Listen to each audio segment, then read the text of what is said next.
با عرض سلام و روز بخیر به ویدیوی 4 خوش اومدین. من مهسا هستم و اینجا قراره با هم اونیزیشا 3 رو بخونیم. توی ویدیوی قبلی بخش اول باکس ایندرشوله رو خوندیم. امروز میخوایم ادامهش رو بخونیم. خب شروع میکنیم. دیداکتیک میشه روش یادگیری، روش تدریس و یا علوم تربیتی. Zukünftige Lehrer müssen sich nicht nur mit ihren Unterrichtsfächern, sondern auch mit Didaktik beschäftigen, damit sie den Lernstoff gut vermitteln können. میشه که معلم‌های آینده sich beschäftigen mit etwas dativ. میگه که اینا نه تنها باید شاخه های تدریسشون رو خیلی خوب باهاش مشغول باشن یا درگیر باشن، بلکه همچنین باید با روش های تربیتی در ارتباط باشن. دامیت تا به این طریق، تا اینکه برای اینکه بتونن etwas akkusativ jemandem vermitteln، یعنی یک چیزی رو، محتوای آموزشی der Lernstoff رو آکوزاتیو کرده، به دانشجوها یا به یک کسی خوب بتونن انتقال بدن. برای این اسم صفتش رو داریم دیداکتیش، میشه آموزنده. Wenn komplexe Themen didaktisch gut aufbereitet werden, können die Schüler sie leichter verstehen. میگه زمانی که یا وقتی که موضوعات پیچیده خوب به شکل آموزنده‌ای aufbereiten، در واقع aufbereitet werden اینجا به شکل پسیو فعل aufbereiten اومده. aufbereiten زنونیم vorbereiten هست، یعنی خوب آماده شده باشه، میتونن دانش آموزها اون رو راحت تر متوجه بشن. Der Lernpläne oder die Lernpläne میشه پلن آموزشی یا برنامه درسی. Die Schule oder Kulturministerien erstellen Lernpläne, in denen die Unterrichtsinhalte festgelegt sind. میگه که وزارت فرهنگ و وزارت این مدرسه ها ایجاد میکنن برنامه های آموزشی یا روش های آموزشی رو که این دنن، که در اونها محتوای این تدریس یا آموزش مشخص شده است. اینجا سوشتان پاسیو هستش و حالا به شکل، میشه گفت هم به شکل سوشتان پاسیو اومده، هم به شکل این که از پارتیسیپایمون به عنوان ادجکتیو استفاده شده و فعل فستلگن به معنی مشخص شدن، تعیین کردن هستش. Die Klassenarbeiten میشه امتحان کلاسی یا تکلیف کلاسی، کار کلاسی. Auf Klassenarbeiten müssen sich die Schüler gründlich vorbereiten. sich vorbereiten به معنی آماده شدن، آمادگی داشتن میشه. میگه که auf etwas یعنی برای چیزی آماده بودن. به همین دلیل معنیش میشه که دانش آموزها باید برای کار کلاسی یا امتحان کلاسی gründlich به شکل اساسی آماده باشن.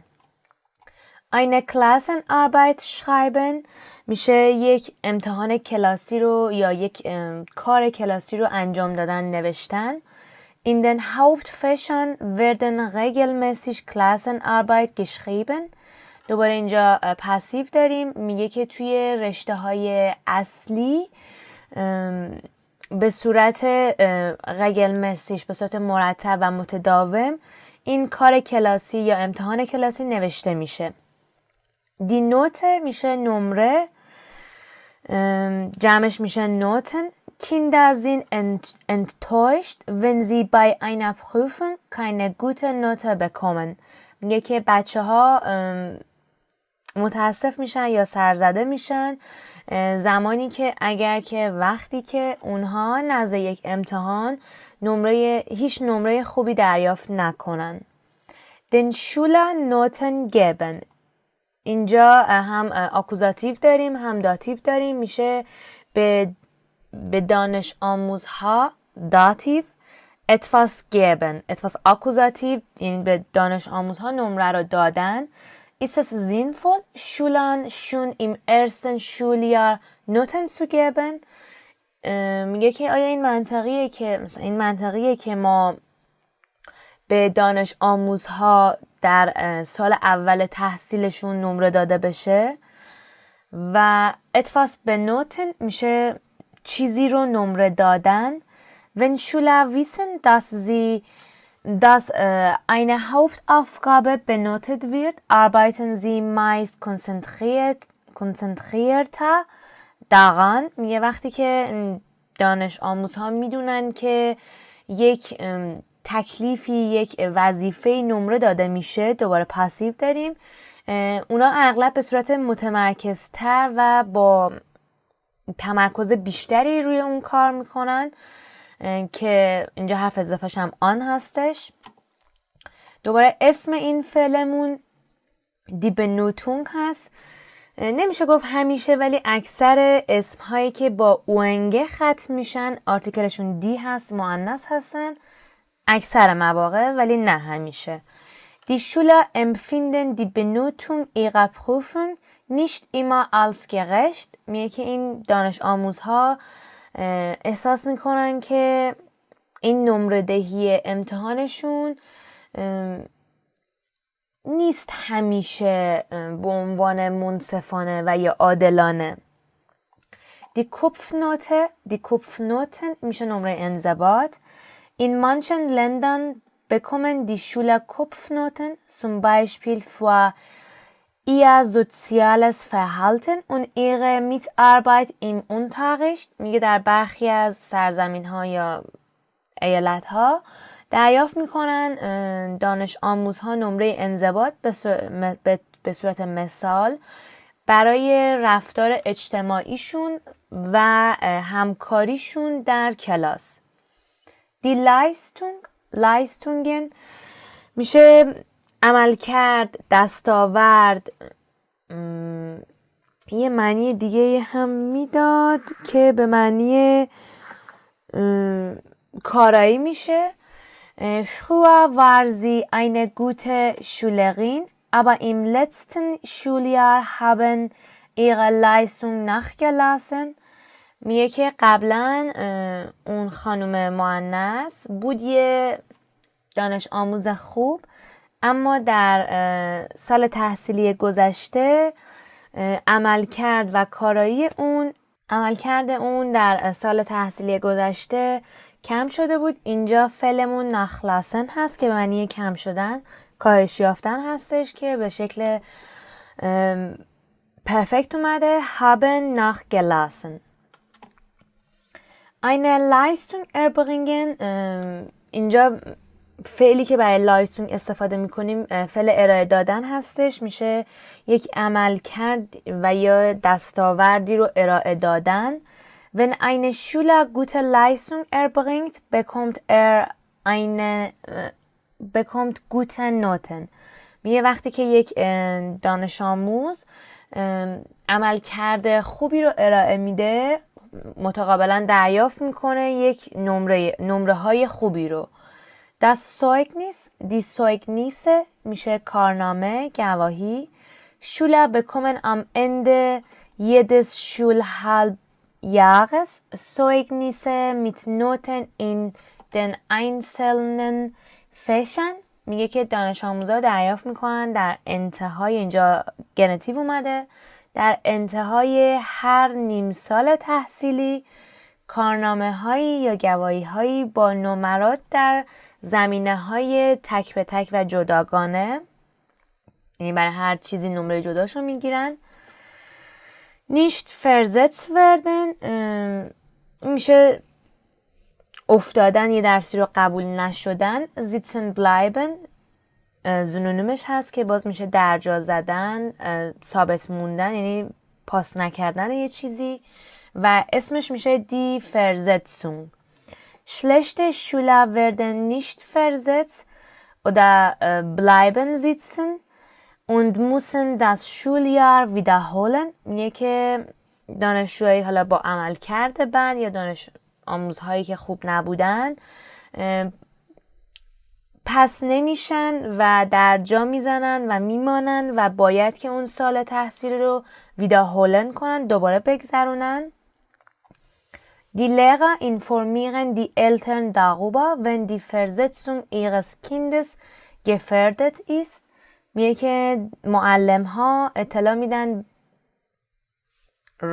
به پدر مادر. اینجا اینفورمیرن آکوزاتیو هستش، برخلاف چیزی که ما داخل فارسی داریم، راجع به این که زمانی که یا اگر که جابجایی فرزندشون در خطر باشه، یعنی باعث کاهش نمراتش بشه.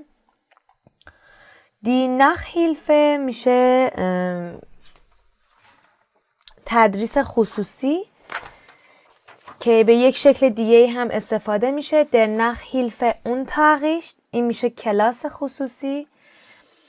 Spezielle Institute bieten Nachhilfe in einzelnen Fächern an, Schüler beim Lernen zu unterstützen.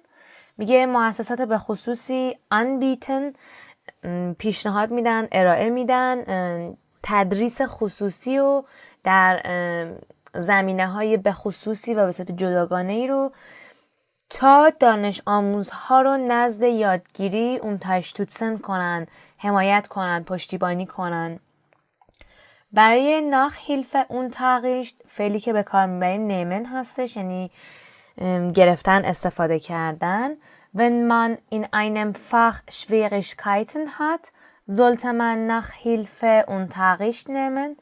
زمانی که آدم در یک زمینه در یک زمینه‌ای Schwierigkeiten سختی، دشواری، مشکلات داره، بهتره که کلاس تدریس خصوصی بگیره یا استفاده بکنه. Nachhilfe Unterricht geben oder erteilen. erteilen میشه به اشتراک گذاشتن یا geben دادن، که یک کسی یک تدریس کلاس خصوصی رو به اشتراک میذاره یا میده به یک کس دیگه. Manche Studenten verdienen Geld, indem sie Schülern Nachhilfe Unterricht geben oder erteilen. میگه که برخی از دانش آموزها یا دانشجوها پول به دست میارن، پول کسب میکنن به این طریق که به این شکل که اونها به دانش آموزها تدریس خصوصی به اشتراک میذارن یا میدن. دی شول شونسن میشه مدرسه رو جیم زدن یا پیچوندن. Die Versetzung des Schülers ist gefährdet, weil die Schüler so oft geschwänzt hat. میگه که افتادن یه جابجایی این دانش آموزها به خطر افتاده هست، چون که اغلب اونا مدرسه رو جیم میزنن. Der Mitschüler, die Mitschüler oder die Mitschülerin, die Mitschülerinnen بالا میشه هم مدرسه پسر یا آقا، پایین میشه هم مدرسه خانوم یا دختر. Kinder sollen in der Schule auch lernen, mit ihren Mitschülern zusammenzuarbeiten. میگه بچه ها باید توی مدرسه بهتره که نو همچنین یاد بگیرن که با هم مدرسی هاشون zusammen arbeiten میشه با هم کار کردن، همکاری کردن. و خط آخرمونم اینجا میشه die Schuluniform. die Schuluniformen میشه یونیفرم مدرسه. Dass es an deutschen Schulen normalerweise keine Schuluniformen gibt, können die Schüler selbst entscheiden, was sie anziehen. میگه که این چون که در مدارس آلمانی به صورت معمول هیچ یونیفرم مدرسه‌ای وجود نداره، دانش آموزها خودشون میتونن تصمیم بگیرن چیزی که میخوان بپوشن رو. آنسین معنی پوشیدن میشه و فعل جدا شدنی هم هستش. این قسمت هم تموم شد. مرسی که کنار من بودین. امیدوارم این ویدیو به شما کمک بکنه برای اینکه این کتاب رو راحت تر بخونید و سطح لغت و افعالتون رو بالا ببرین. مرسی و خدا نگهدار.